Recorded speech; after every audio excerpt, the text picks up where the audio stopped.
Doctor সাহেব, doctor সাহেব, আমার মায়ের বাঁচান ডাক্তার সাহেব। ভিতরে আসেন। আপনার মায়ের সমস্যা কি বলেন? আপনার বইয়ের না ডাক্তার না, আমার মায়ের গাড়ি অ্যাক্সিডেন্ট করছে, একটু তাড়াতাড়ি আয়েন ডাক্তার সাহেব। রোগী আমি দেখছি, অপারেশন করাইতে হইব। আগে বিল পরিশোধ করেন, তারপর অপারেশন। স্যার কত টাকা দাম লাগবো? এই ধরেন 1-1.5 লাখ। আর এটা যেহেতু আমার ব্যবসা, আপনি 3 লাখ দিতে হইব।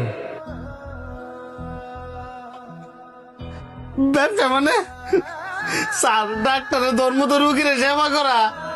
ও, ডাক্তারের ধর্ম সেবা করা, আর আপনাদের ধর্ম কি জুলুম করা?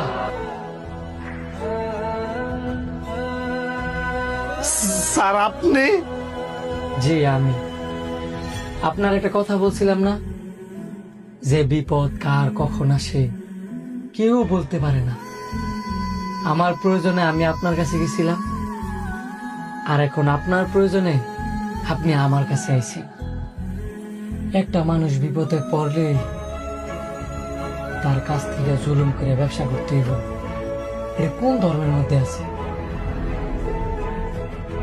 এখন আপনি বলেন, আপনার জন্য কি করতে পারি? স্যার আমি আমার ভুলটা বুঝতে পারছি স্যার, ওই জন্য আপনার জুতাতে আমার দুটা মারে দেন স্যার, তারপর আমার ভাইয়ের চিকিৎসাটা করুন স্যার।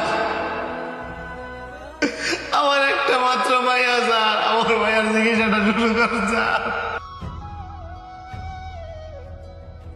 দেখেন, আমরা সবাই ভুল করি, আবার ভুলটা বুঝতেও পারি, কিন্তু আমরা এমন কিছু কিছু ভুল করি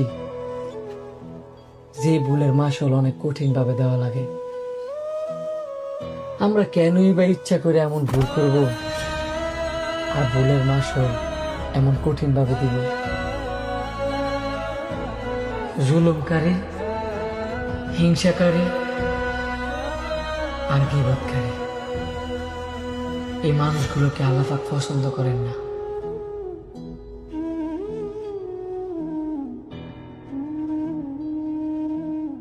আপনার মায়ের অপারেশন অলরেডি চলতেছে, টেনশন মুক্ত থাকেন, আল্লাহ ভরসা।